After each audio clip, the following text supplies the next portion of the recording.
Assalamualaikum warahmatullahi wabarakatuh. Perkenalkan, nama saya Maisa Triandika dengan NIM B1B1222045. Saya berasal dari program studi ilmu pemerintahan Fakultas Hukum Universitas Jambi.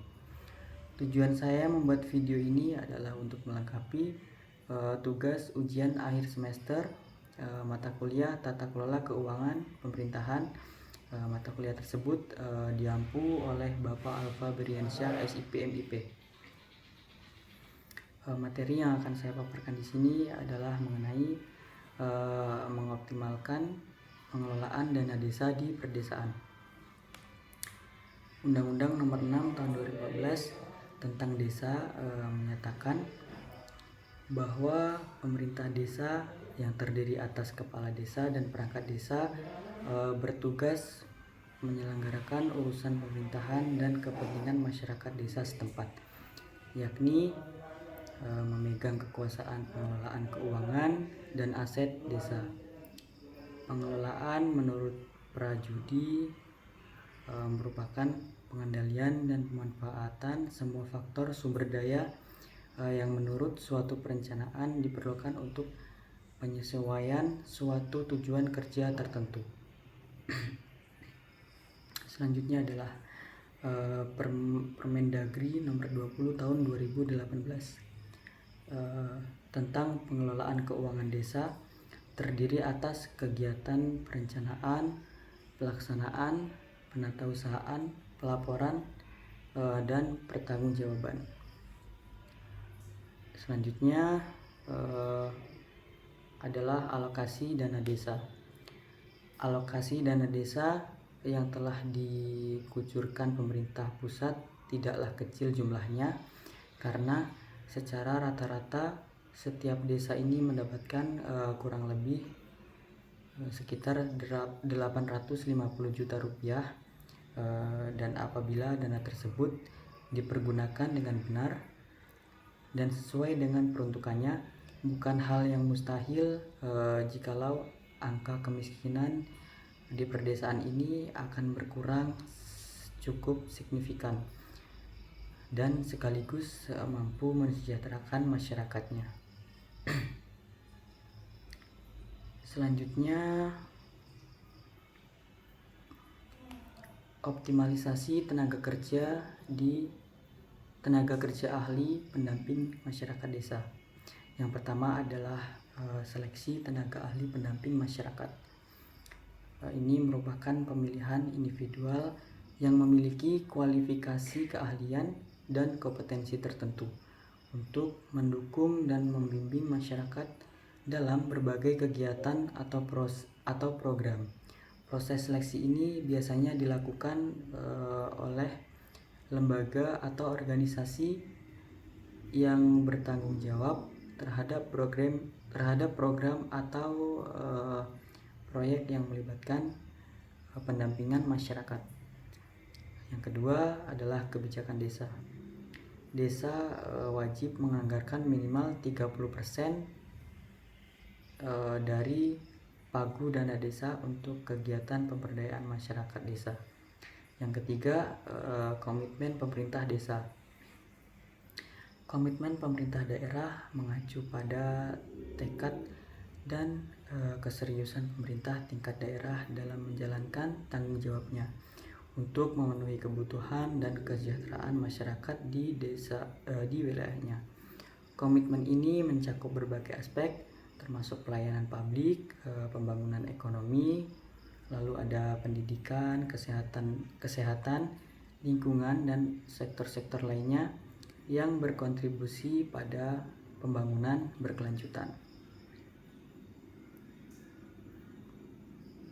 Selanjutnya adalah peran proaktif masyarakat.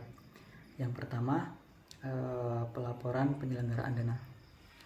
Masyarakat desa harus melaporkan penyalahgunaan dan atau kejanggalan dalam pelaksanaan penggunaan dana desa kepada pihak berwenang. Partisipasi masyarakat dalam melaporkan penyelewengan dana desa sangat penting untuk menjaga akuntabilitas dan transparansi masyarakat. masyarakat memiliki hak dan tanggung jawab untuk melaporkan praktik-praktik yang merugikan dan melanggar aturan sistem pelaporan yang jelas dan amanah, dapat membantu memastikan bahwa penyelewengan dapat diidentifikasi dan ditindaklanjuti dengan cepat. Yang kedua adalah pemeriksaan pertanggungjawaban.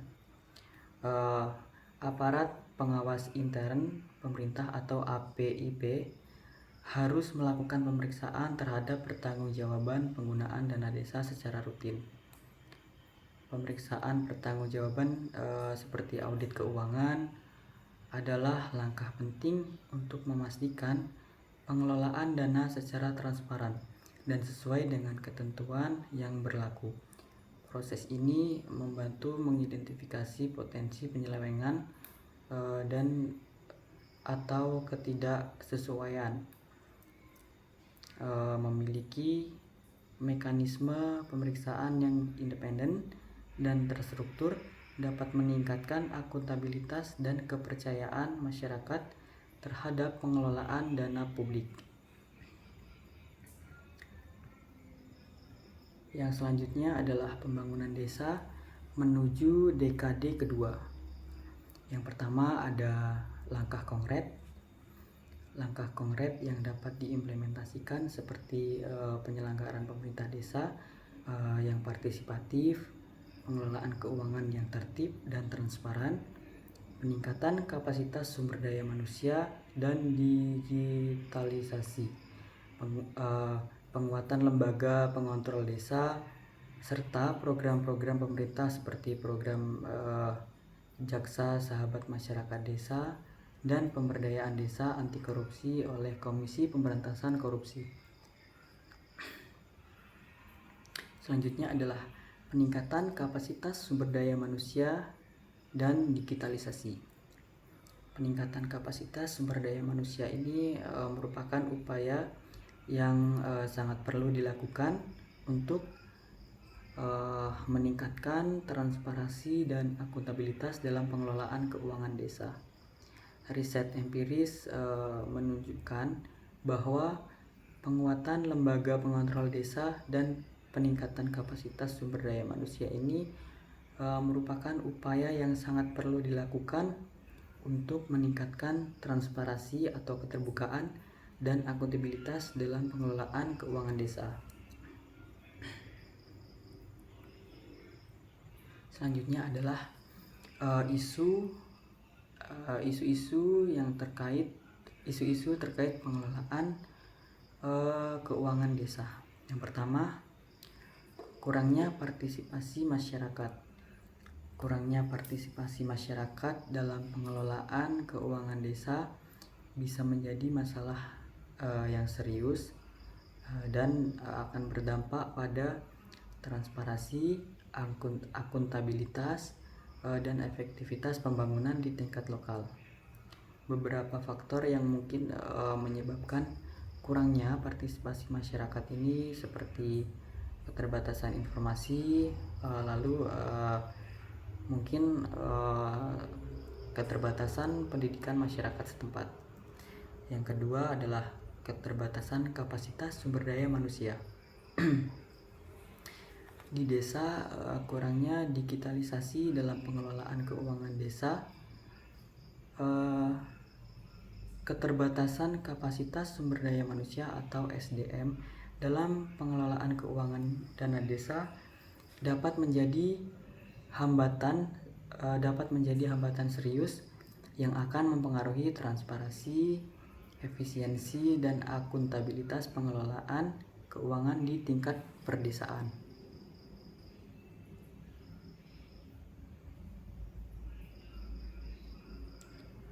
Yang ketiga adalah kelemahan lembaga pengontrol desa.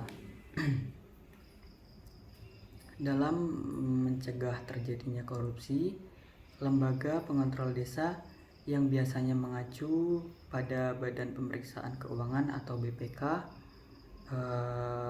atau Inspektorat Daerah dapat memiliki beberapa kelemahan atau tantangan yang dapat mempengaruhi efektivitasnya dalam melakukan pengawasan terhadap pengelolaan keuangan dan administrasi di tingkat desa. Selanjutnya adalah masalah yang dihadapi. Yang pertama adalah kurangnya akuntabilitas dan transparansi. Masalah kurangnya akuntabilitas dan transparansi dapat mengakibatkan kepercayaan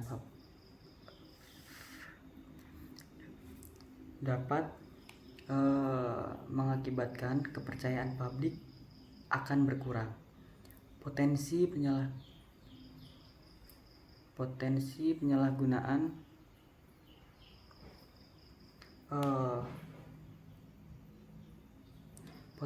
penyalahgunaan kekuasaan dan ketidakseimbangan informasi. Solusinya mungkin dapat melibatkan penguatan sistem pengawasan, pelaporan yang jelas, dan partisipasi masyarakat dalam pemantauan proses keputusan. Yang kedua adalah kurangnya partisipasi masyarakat. Kurangnya partisipasi masyarakat dapat menyebabkan ketidakseimbangan dalam pengambilan keputusan, minimnya representasi kepentingan publik, dan menurunnya akuntabilitas pemerintah. Solusinya mungkin melibatkan upaya untuk meningkatkan kesadaran masyarakat, memberikan akses informasi yang lebih baik, dan menciptakan mekanisme yang memfasilitasi partisipasi aktif dalam proses kebijakan. Dan yang ketiga adalah transparansi dalam laporan pertanggungjawaban. Yang ketiga adalah kurangnya transparansi dalam laporan pertanggungjawaban. Kurangnya transparansi dalam laporan pertanggungjawaban ini dapat menyebabkan kecurigaan dan kepercayaan masyarakat akan berkurang. Peningkatan transparansi ini melibatkan pengungkapan informasi yang lebih rinci dan mudah dipahami oleh masyarakat dalam laporan, lalu memastikan akurasi data, dan melibatkan pihak-pihak terkait untuk memberikan pemahaman yang lebih baik tentang kinerja dan keputusan organisasi.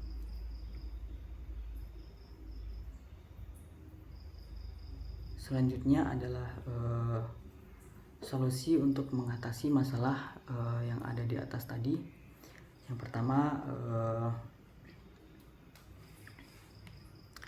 pertama ini bisa libatkan partisipasi aktif masyarakat. Libatkan partisipasi aktif masyarakat dalam pengelolaan desa ini merupakan langkah yang cukup penting untuk meningkatkan transparansi, akuntabilitas, dan efektivitas dalam penyelenggaraan pemerintahan di tingkat lokal. Melibatkan mereka dalam pengambilan suatu keputusan dan mendengarkan masukan-masukan yang diberikan, lalu memberikan ruang bagi kontribusi. Ini dapat meningkatkan efektivitas proyek atau suatu kebijakan. Selanjutnya adalah peningkatan transparansi.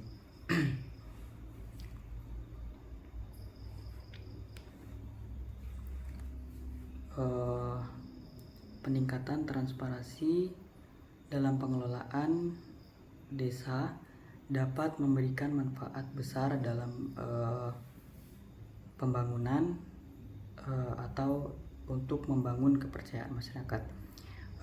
Ini meningkatkan akuntabilitas dan menciptakan lingkungan yang lebih partisipatif.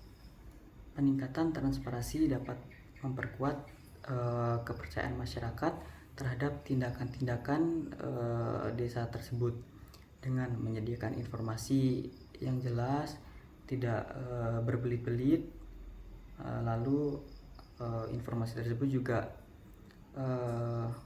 mudah diakses oleh masyarakat, mengenai kebijakan, keputusan, dan pengelolaan sumber daya pemerintah atau organisasi dapat membangun hubungan yang lebih kuat dengan masyarakat dengan cara lebih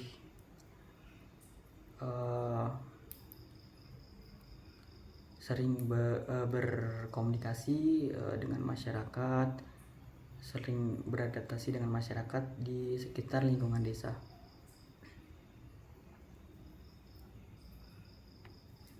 Dan yang terakhir adalah kesimpulan.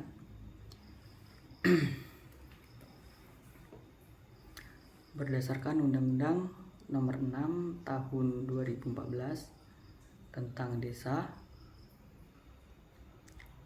pemerintah desa bertanggung jawab atas urusan pemerintahan dan urusan kepentingan masyarakat desa, termasuk pengelolaan keuangan dan aset desa. Lalu alokasi dana desa dari pemerintah pusat memiliki potensi untuk mengurangi kemiskinan di pedesaan, namun masih terdapat sedikit masalah di dalam pengelolaan penyalahgunaan dana tersebut. Untuk mengatasi masalah ini diperlukan optimalisasi tenaga ahli pendamping masyarakat desa, lalu partisipasi aktif dari masyarakat desa tersebut, dan penguatan lembaga-lembaga pengontrol desa. Selain itu, untuk penanggulangan korupsi dalam pengelolaan keuangan ini, desa juga memerlukan partisipasi aktif masyarakat. Desa ini juga memerlukan partisipasi aktif masyarakat supaya dapat mengurangi gejala korupsi yang akan dilakukan oleh pemerintah desa. Lalu penguatan lembaga pengontrol desa juga harus lebih dikuatkan lagi, dan juga peningkatan kapasitas sumber daya manusia di desa tersebut. Dengan demikian, pengelolaan dan pengawasan dana desa memerlukan keterlibatan aktif dari berbagai pihak di tingkat desa. Jadi bukan hanya melibatkan orang-orang yang bekerja di desa saja, tetapi pengawasan ini juga memerlukan keterlibatan aktif dari masyarakat, seperti ketua RT, mungkin kayak seperti ketua Karang Taruna ataupun ketua PKK.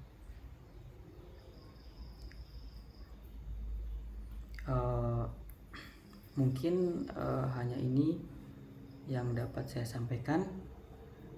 Mungkin apabila penyampaian saya kurang baik ataupun banyak kata-kata yang mungkin kurang enak di hati, saya memohon maaf yang sebesar-besarnya.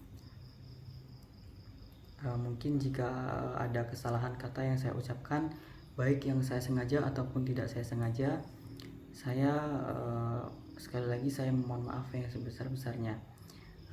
Saya akhiri, wabillahi taufiq wal hidayah. Wassalamualaikum warahmatullahi wabarakatuh. Terima kasih.